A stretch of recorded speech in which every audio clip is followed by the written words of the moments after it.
Prime Minister Narendra Modi, ladies and gentlemen.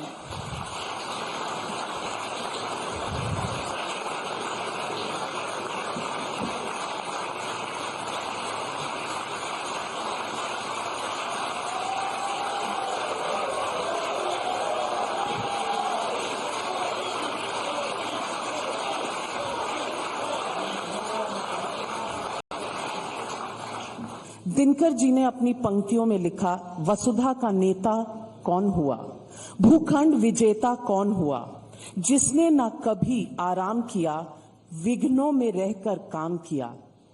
और इन चार पंक्तियों का मैं यहां बैठे दर्शकों से पूछना चाहती हूं, नाम किस पर फिट होता है? We call him up on stage. We'd like you to welcome the Prime Minister. Guyana के पीएम श्रीमान मार्क फिलिप्स जी, श्री विनीत जैन जी, इंडस्ट्री के लीडर्स, सीईओज, अन्य महानुभाव, देवी और सज्जनों, फ्रेंड्स, ग्लोबल बिजनेस समिट की टीम ने इस बार समिट की जो थीम रखी है, मैं समझता हूं वो थीम इटसेल्फ बहुत अहम है। डिसरप्शन, डेवलपमेंट और डाइवर्सिफिकेशन। आज के इस दौर में ये बहुत ही चर्चित शब्द है और डिसरप्शन, डेवलपमेंट एंड डाइवर्सिफिकेशन की इस चर्चा में कोई इस बात पर सहमत है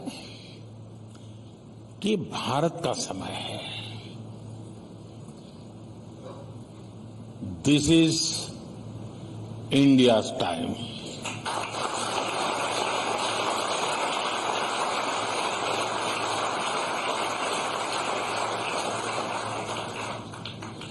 और पूरे विश्व का भारत पर ये विश्वास लगातार बढ़ रहा है।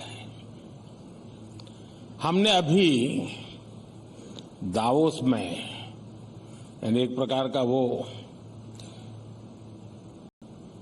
इस प्रकार के लोगों का कुंभ मेला होता है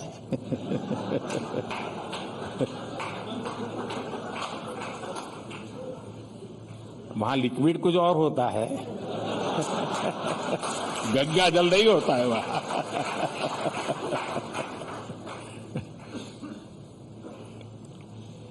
दावोस में भी भारत के प्रति अभूतपूर्व उत्साह देखा गया है। किसी ने कहा कि भारत एक अभूतपूर्व इकोनॉमिक सक्सेस स्टोरी है। ये जो दावोस में बोला जाता था, दुनिया के नीति निर्धारक बोल रहे थे। कोई बोला कि भारत का डिजिटल और फिजिकल इंफ्रास्ट्रक्चर नई ऊंचाई पर है। एक दिग्गज ने कहा कि दुनिया में अब कोई ऐसी जगह नहीं है जहां भारत का दबदबा न हो। एक बड़े पदाधिकारी ने तो भारत के सामर्थ्य की तुलना रेजिंग बुल से कर दी। आज दुनिया के हर डेवलपमेंट एक्सपर्ट ग्रुप में चर्चा है कि भारत 10 साल में ट्रांसफॉर्म हो चुका है। और अभी विनीत जी वर्णन कर रहे थे, उस पर काफी चीजें उसका जिक्र था। ये बातें दिखाती हैं कि आज दुनिया का भारत पर भरोसा कितना ज्यादा है। भारत के सामर्थ्य को लेकर दुनिया में ऐसा पॉजिटिव सेंटिमेंट पहले कभी नहीं था। भारत की सफलता को लेकर दुनिया में ऐसा पॉजिटिव सेंटिमेंट शायद ही कभी किसी ने अनुभव किया हो। इसलिए ही लाल किले से मैंने कहा है, यही समय है, सही समय है।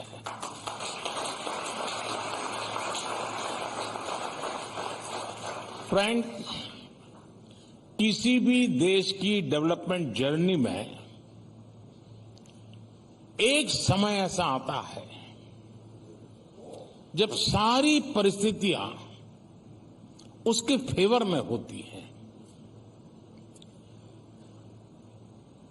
जब वो देश अपने आप को आने वाली कई सदियों के लिए मजबूत बना लेता है। मैं भारत के लिए आज वही समय देख रहा हूं। और जब मैं 1000 साल की बात करता हूं तो बहुत ही समझदारी पूर्वक करता हूं। ये ठीक है कि किसी ने 1000 शब्द कभी सुना नहीं, 1000 दिन का नहीं सुना तो उसके लिए तो 1000 साल बहुत बड़ी लगती है।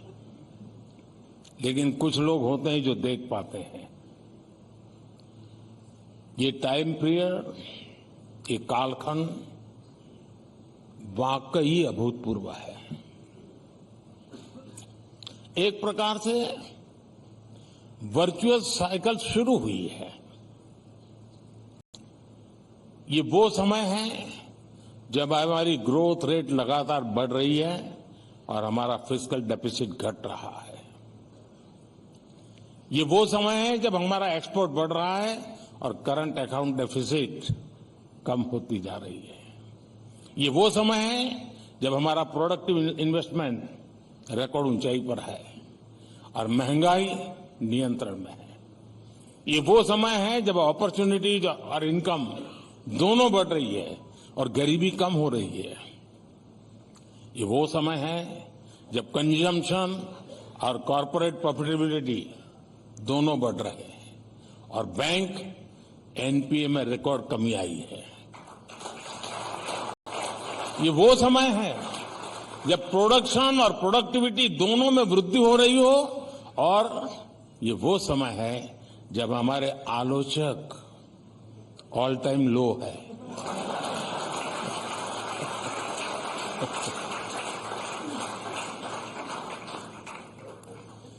फ्रेंड्स, इस बार हमारे अंतरिम बजट को भी एक्सपर्ट्स और मीडिया के हमारे मित्रों की खूब प्रशंसा मिली है। कई सारे एनालिस्ट ने भी इसकी प्रशंसा करते हुए कहा है कि ये लोक लुभावन बजट नहीं है। मेरे तारीफ का एक कारण ये भी है। मैं उन्हें इस समीक्षा के लिए धन्यवाद देता हूं, लेकिन मैं उनके आकलन में कुछ और बातें भी जोड़ना चाहता हूं। कुछ मूल बातों की तरफ ध्यान आकर्षित करना चाहता हूं। अगर आप हमारे बजट या ओवरऑल पॉलिसी मेकिंग की चर्चा करेंगे तो आपको उसमें कुछ फर्स्ट प्रिंसिपल्स नजर आएंगे और वो फर्स्ट प्रिंसिपल्स हैं स्टेबिलिटी, कंसिस्टेंसी, कंटिन्यूटी। ये बजट भी उसी का एक्सटेंशन है। फ्रेंड्स, जब किसी को परखना हो तो उसे किसी मुश्किल या चुनौती के समय में ही परखा जा सकता है। कोरोना महामारी और उसके बाद का पूरा कालखंड भी पूरे विश्व में सरकारों के लिए एक बड़ी परीक्षा बनकर आया था। किसी को कोई अंदाज नहीं था कि हेल्थ और इकोनॉमी की इस दोहरी चुनौती से निपटा कैसे जाए। इस दौरान भारत ने सबसे वो दिन याद कीजिए आप, मैं लगातार टीवी पे आकर के देश के साथ संवाद करता था और उस संकट की घड़ी में सीना तान करके देशवासियों के सामने हर पल खड़ा रहा था। और उस समय प्रारंभिक दिनों में मैंने कहा था और मैंने जान बचाने को प्राथमिकता दी थी और हमने कहा जान है तो जहान है। आपको याद होगा हमने जीवन बचाने वाले संसाधन जुटाने में, लोगों को जागरूक करने में पूरी शक्ति लगा दी। सरकार ने गरीबों के लिए राशन मुफ्त कर दिया। हमने मेड इन इंडिया वैक्सीन पर फोकस किया। हमने ये भी सुनिश्चित किया कि तेजी से हर भारतीय तक ये वैक्सीन पहुंचे। जैसे ही इस अभियान ने गति पकड़ी, हमने कहा जान भी है, जहान भी है। हमने स्वास्थ्य और आजीविका दोनों ही डिमांड को एड्रेस किया। सरकार ने महिलाओं के बैंक खातों में सीधे पैसे भेजे। हमने रेहड़ी पटरी वालों, छोटे उद्योगपतियों को आर्थिक मदद दी। हमने खेती किसानी में दिक्कत न आए, इसके लिए सारे उपाय किए। हमने आपदा को अवसर में बदलने का संकल्प लिया। मीडिया जगत के मेरे साथी उस समय के न्यूज़पेपर्स निकाल के देख सकते हैं। उस समय बड़े बड़े एक्सपर्ट्स की यही राय थी कि मनी प्रिंट करो, नोट छापो, ताकि डिमांड बढ़े और बिग बिजनेस को मदद दो। इंडस्ट्रियल हाउस वाले तो मुझे दबाव डाले, वो तो मैं समझ सकता हूं, वो तो आज भी डालेंगे। लेकिन सारे नोबेल प्राइज विनर भी मुझे यही कहते थे, दो बस यही चल रहा था। दुनिया की अनेक सरकारों ने ये रास्ता अपनाया भी था, लेकिन इस कदम से और भले कुछ हुआ नहीं, लेकिन हम देश की इकोनॉमी को हमारी मर्जी के हिसाब चला पाए और महंगाई, उन लोगों का हाल ये था कि आज भी महंगाई को कंट्रोल नहीं कर पा रहे हैं। जो रास्ता उन्होंने चुना उसके साइड इफेक्ट आज भी है। हम पर भी दबावने के बहुत प्रयास हुए थे। हमारे सामने भी ये सरल रास्ता था कि जो दुनिया कह रही है, जो दुनिया कर रही है, चलो हम भी उसमें बह चले। लेकिन हम जमीनी सच्चाइयों को जानते थे, हम समझते थे। हमने अनुभव के आधार पर अपने विवेक से कुछ निर्णय किए और उसका जो नतीजा निकला, जिसकी आज दुनिया सराहना कर रही है, दुनिया उसका गौरवगान कर रही है। हमारी जिन नीतियों पर सवाल उठाए जा रहे थे, वो हमारी नीतियां साबित हुई और आज इसलिए भारत की अर्थव्यवस्था इतनी मजबूत स्थिति में है। साथियों, हम एक वेलफेयर स्टेट है। देश के सामान्य मानवी का जीवन आसान हो, उसकी क्वालिटी ऑफ लाइफ सुधरे, ये हमारी प्राथमिकता है। हमने नई योजनाएं बनाई, वो तो स्वाभाविक है, बल्कि हमने ये भी सुनिश्चित किया कि हर पात्र लाभार्थी तक ये योजना का लाभ पहुंचना चाहिए। हमने सिर्फ वर्तमान पर ही नहीं, बल्कि देश के भविष्य पर भी इन्वेस्ट किया। आप ध्यान देंगे तो हमारे हर बजट में आपको 4 प्रमुख फैक्टर्स नजर आएंगे। पहला, कैपिटल एक्सपेंडिचर के रूप में रिकॉर्ड प्रोडक्टिव खर्च। दूसरा, वेलफेयर स्कीम्स पर अनप्रेसिडेंटेड निवेश। तीसरा, वेस्टफुल एक्सपेंडिचर पर कंट्रोल। और चौथा, फाइनेंशियल डिसिप्लिन।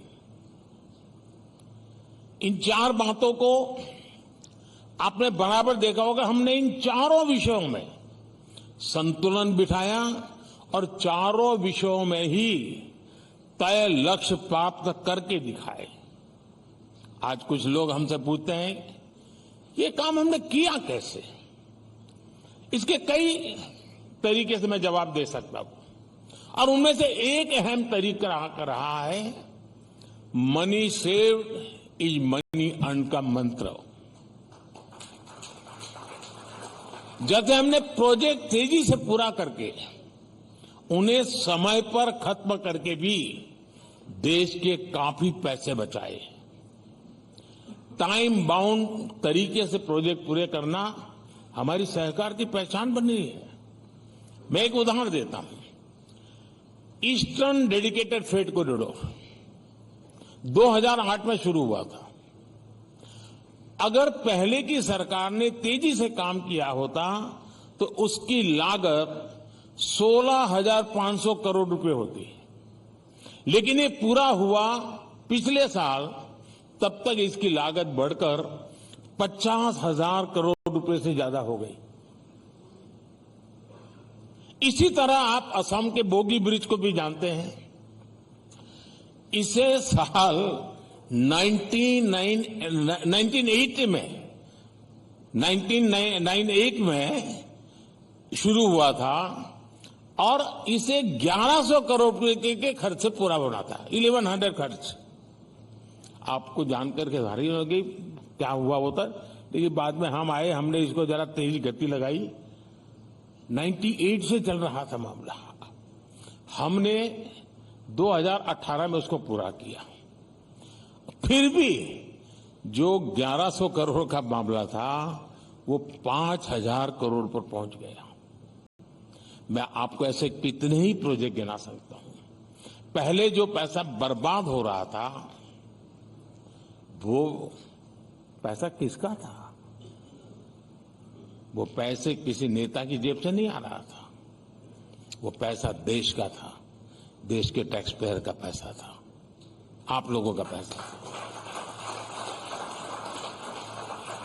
हमने टैक्स पेयर मनी का सम्मान किया।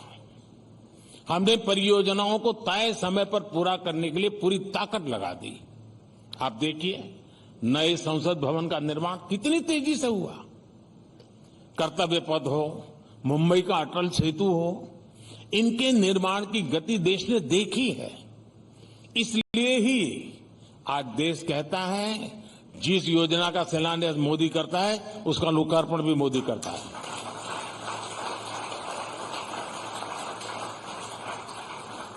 साथियों, हमारी सरकार ने व्यवस्था में पारदर्शिता लाकर टेक्नोलॉजी का इस्तेमाल करके भी देश के पैसे बचाए हैं।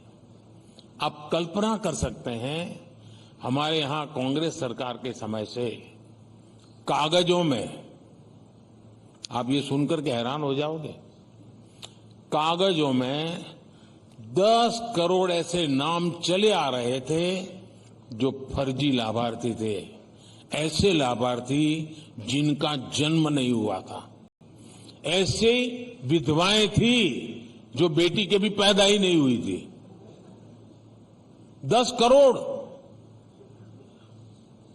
हमने ऐसे 10 करोड़ फर्जी नामों को कागजों से हटाया।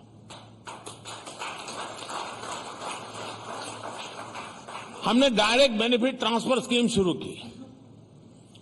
हमने पैसे की लीकेज रोकी। एक प्रधानमंत्री कह के गए थे 1 रुपया निकलता है तो 15 पैसा पहुंचता है। हमने डायरेक्ट ट्रांसफर किए, 1 रुपया निकलता है 100 पैसे पहुंचते हैं, 99 भी नहीं। ये डायरेक्ट बेनिफिट ट्रांसफर स्कीम का परिणाम ये हुआ है, देश के करीब 3 लाख करोड़ रुपए गलत हाथों में जाने से बचे हैं। हमारी सरकार ने, सरकार को जी चीजें परचेज करनी होती हैं उसमें ट्रांसपेरेंसी लाने के लिए जेम एक पोर्टल शुरू किया, GM। उससे हमने समय तो बचाया है, क्वालिटी इंप्रूव हुई है, बहुत सारे लोग सप्लायर बन चुके हैं और उसमें सरकार की करीब 65,000 करोड़ रुपए की बचत हुई है। 65,000 करोड़ का सेविंग। ऑयल प्रोक्योरमेंट का डाइवर्सिफिकेशन भी हमने किया और उसके कारण 25,000 करोड़ रुपए बचे हैं। ये आपको भी इसका लाभ मिल रहा है, डे टू डे मिल रहा है। पिछले 1 साल में सिर्फ पेट्रोल में इथेनॉल ब्लेंडिंग करके भी हमने 24,000 करोड़ रुपए बचाए हैं। और इतना ही नहीं, जिस स्वच्छता अभियान का कुछ लोग मजाक उड़ाते हैं, ये देश का प्राइम मिनिस्टर स्वच्छता की बातें करता रहता है। स्वच्छता अभियान के तहत हमने सरकारी इमारतों में जो सफाई का मैं काम करवाया, उसमें से जो कबाड़ निकला वो बेच करके मैं 1100 करोड़ रुपए कमाया हूं।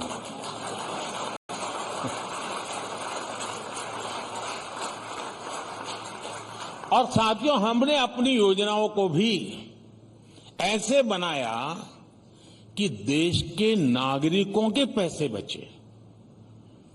आज जल जीवन मिशन की वजह से गरीबों को पीने का शुद्ध पानी मिलना संभव हुआ।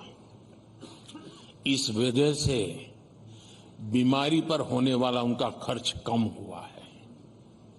आयुष्मान भारत ने देश के गरीब के 1 लाख करोड़ रुपए खर्च होने से बचाए हैं और उसका उपचार हुआ है। पीएम जन औषधि केंद्र पर 80% डिस्काउंट। और हमारे देश में डिस्काउंट की एक ताकत होती है। कितना ही बढ़िया स्टोर हो, कितना ही बढ़िया माल हो, बगल वाला 10% डिस्काउंट लेके तो सारी महिलाएं वहां चली जाएगी। 80% डिस्काउंट से हम देश के मध्यम वर्ग और गरीब परिवारों को दवाई देते हैं जन औषधि केंद्र में। और उससे जिन्होंने वहां से दवाई खरीदी है, उनके 30,000 करोड़ रुपए बचे हैं। साथियों, मैं वर्तमान पीढ़ी के साथ ही आने वाली अनेकों पीढ़ियों के प्रति भी जवाबदेह हूं। मैं सिर्फ रोजमर्रा की जिंदगी पूरी करके जाना नहीं चाहता हूं। मैं आप आने वाली पीढ़ियों का भविष्य सुरक्षित करके जाना चाहता हूं।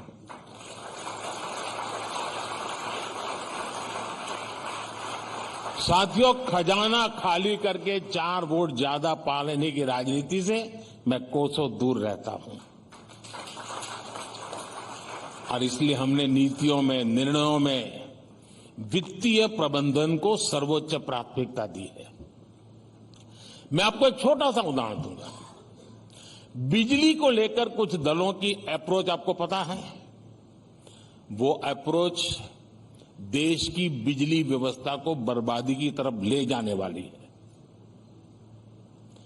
मेरा तरीका उनसे भिन्न है। आपको पता ही है कि हमारी सरकार 1 करोड़ घरों के लिए रूफटॉप सोलर स्कीम लेकर आई है। इस स्कीम से लोग बिजली पैदा करके अपना बिजली बिल 0 कर सकेंगे और ज्यादा बिजली बेचकर पैसा भी कमाएंगे। हमने सस्ते एलईडी बल्ब देने वाली उजाला योजना चलाकर, हमारे पहले की सरकार थी तब एलईडी बल्ब 400 रुपए में मिलता था। हमें आए तो स्थिति बन गई 40-50 रुपए मिलने लगा। और क्वालिटी सेम, कंपनी सेम।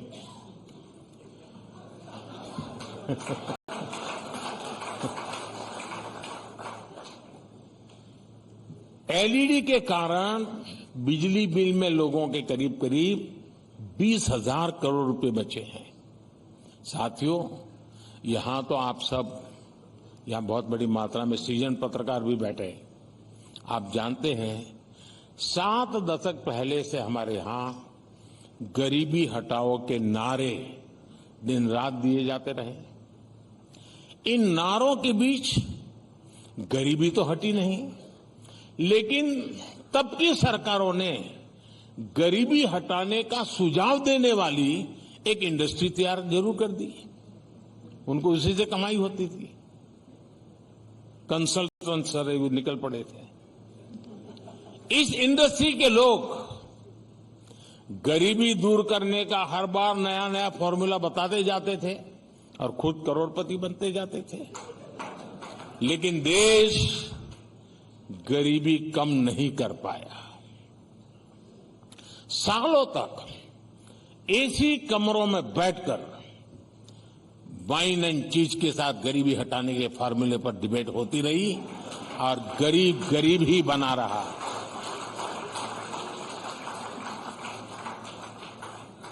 लेकिन 2014 के बाद जब मैं गरीब का बेटा प्रधानमंत्री हुआ तो गरीबी के नाम पर चल रही ये इंडस्ट्री ठप हो गई। मैं गरीबी से निकलकर यहां पहुंचा हूं, इसलिए मुझे पता है कि गरीबी से लड़ाई कैसे लड़ी जाती है। हमारी सरकार ने गरीबी के खिलाफ लड़ाई अभियान शुरू किया, हर दिशा में काम शुरू किया, तो परिणाम यह आया कि पिछले 10 वर्षों में 25 करोड़ लोग गरीबी से बाहर आ गए। ये दिखाता है कि हमारी सरकार की नीतियां सही हैं, हमारी सरकार की दिशा सही है।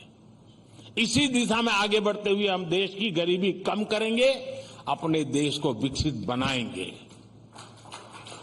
साथियों, हमारा गवर्नेंस मॉडल 2 धाराओं पर एक साथ आगे बढ़ रहा है। एक तरफ हम 20वीं सदी की चुनौतियों को एड्रेस कर रहे हैं जो हमें विरासत में मिली है, और दूसरी तरफ 21वीं सदी के एस्पिरेशंस को पूरा करने में हम जुटे हुए हैं। हमने कोई काम छोटा नहीं माना। दूसरी तरफ हम बड़ी से बड़ी चुनौती से टकराए, हमने बड़े लक्ष्यों को हासिल किया। हमारी सरकार ने अगर 11 करोड़ शौचालय बनाए हैं तो स्पेस सेक्टर में भी नई संभावनाएं बनाई है। हमारी सरकार अगर गरीबों को 4 करोड़ घर दिए हैं तो 10,000 से ज्यादा अटल टिंकरिंग लैब्स भी बनाए हैं। हमारी सरकार ने अगर 300 से ज्यादा मेडिकल कॉलेज बनाए हैं तो फ्रेट कॉरिडोर, डिफेंस कॉरिडोर का काम भी बहुत तेजी से चल रहा है। हमारी सरकार ने वंदे भारत ट्रेनें चलाई हैं तो दिल्ली समेत देश के कई शहरों में करीब 10,000 इलेक्ट्रिक बसें भी चलवाई है। हमारी सरकार ने करोड़ों भारतीयों को बैंकिंग से जोड़ा है तो वहीं डिजिटल इंडिया से, फिनटेक से सुविधाओं का सेतु भी बनाया है।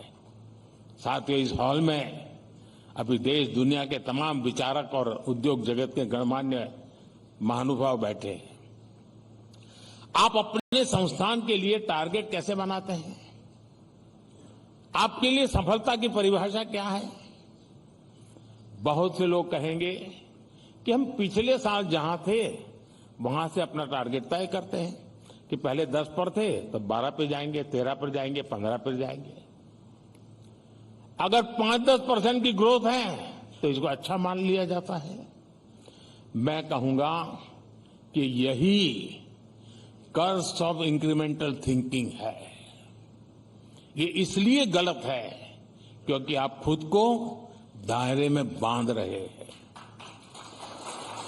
क्योंकि आप खुद पर भरोसा करके अपनी गति से आगे नहीं बढ़ रहे हैं। मुझे याद है, मैं सरकार में आया था तो हमारी ब्यूरोक्रेसी भी इसी सोच में फंसी हुई थी। मैंने तय किया कि ब्यूरोक्रेसी को इस सोच से मैं बाहर निकालूंगा, तभी देश उस सोच से बाहर निकल पाएगा। मैंने पिछली सरकारों से कहीं ज्यादा स्पीड से, कहीं बड़े स्केल पर काम करना तय किया और आज इसका परिणाम दुनिया देख रही है। कई ऐसे सेक्टर हैं जिनमें बीते 10 सालों में इतना काम हुआ है जितना पिछले 70 साल में 7 दशक में नहीं हुआ है। यानी 7 दशक और 1 दशक की तुलना कीजिए आप। 2014 तक 7 दशक में करीब 20,000 किलोमीटर रेलवे लाइन का इलेक्ट्रिफिकेशन हुआ। 7 दशक में 20,000 किलोमीटर। हमने अपनी सरकार के 10 साल में 40,000 किलोमीटर से ज्यादा रेलवे लाइन का इलेक्ट्रिफिकेशन किया है।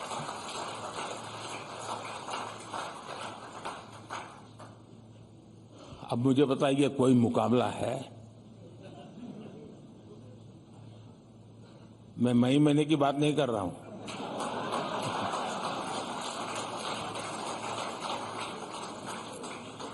ट्वेंटी 2014 तक 7 दशक में 4 लेन या उससे अधिक के करीब 18,000 किलोमीटर नेशनल हाईवे बने। 18,000।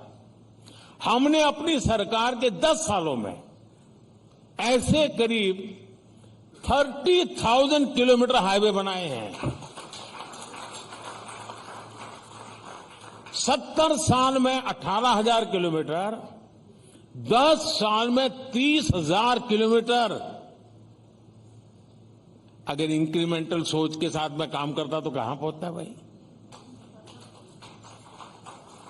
साथियों, 2014 तक 7 दशक में भारत में 250 किलोमीटर से भी कम मेट्रो रेल नेटवर्क बना था। बीते 10 सालों में हमने 650 किलोमीटर से ज्यादा का मेट्रो रेल नेटवर्क बनाया है।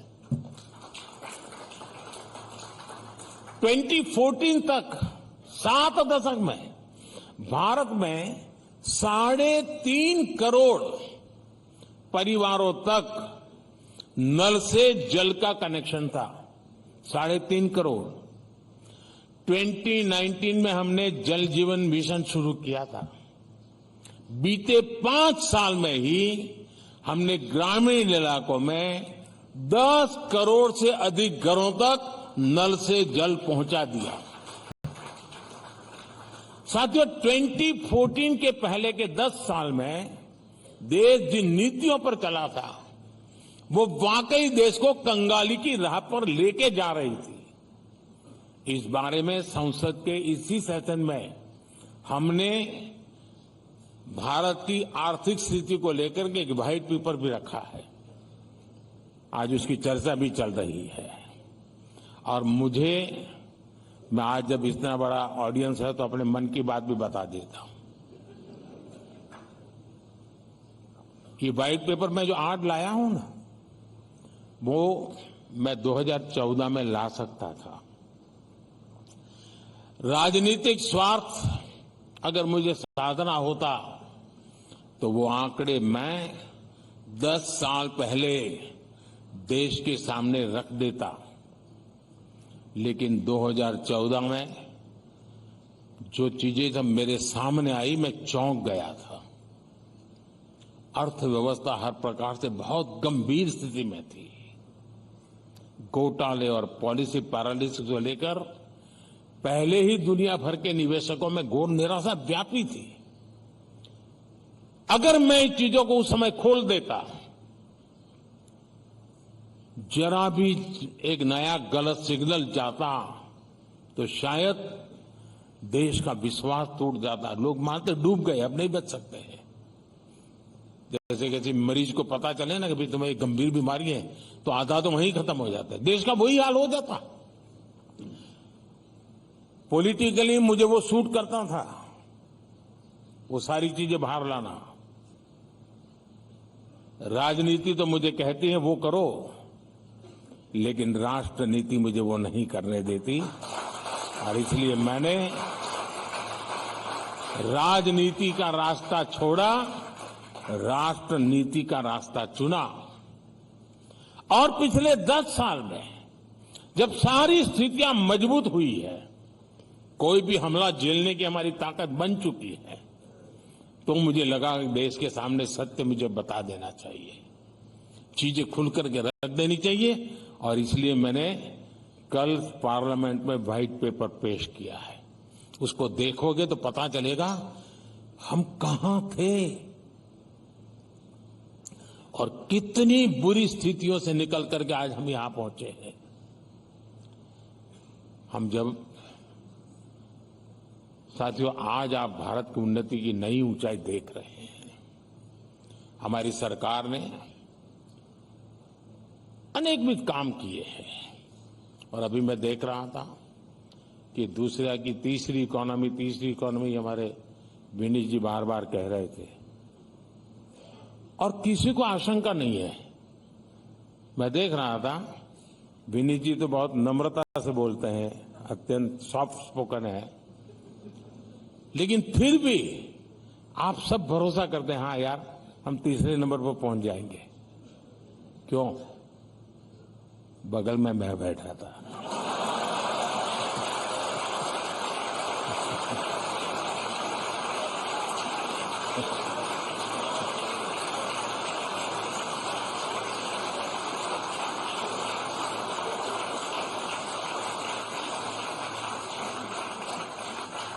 और मैं आपको गारंटी देता हूं, हमारे तीसरे टर्म में देश इकोनॉमी में दुनिया में नंबर 3 तक पहुंच जाएगा।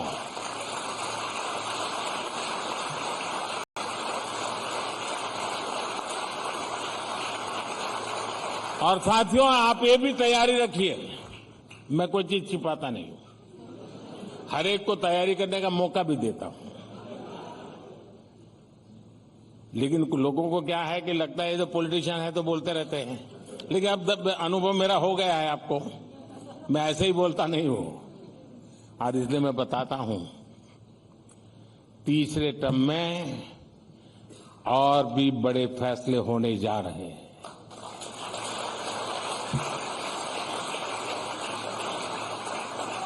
भारत की गरीबी दूर करने, भारत के विकास को नई गति देने के लिए हमने नई योजनाओं की तैयारी पिछले 1.5 साल से मैं कर रहा हूं, और बहुत एक एक दिशा में कैसे काम करूंगा, कहां ले जाऊंगा, इसका पूरा रोड मैप मैं बना रहा हूं। और करीब करीब 15 लाख से ज्यादा लोगों से मैंने सुझाव लिए हैं, अलग अलग तरीके से 15 लाख से ज्यादा लोगों से उस पर काम करता रहा हूं, जिसकी मैंने कभी प्रेस नोट नहीं दी है, पहली बार बताता हूं। काम चल रहा है और आने वाले 20-30 दिन के अंदर वो फाइनल रूप भी ले लेगा। नया भारत अब ऐसे ही सुपर स्पीड से काम करेगा, और ये मोदी की गारंटी है।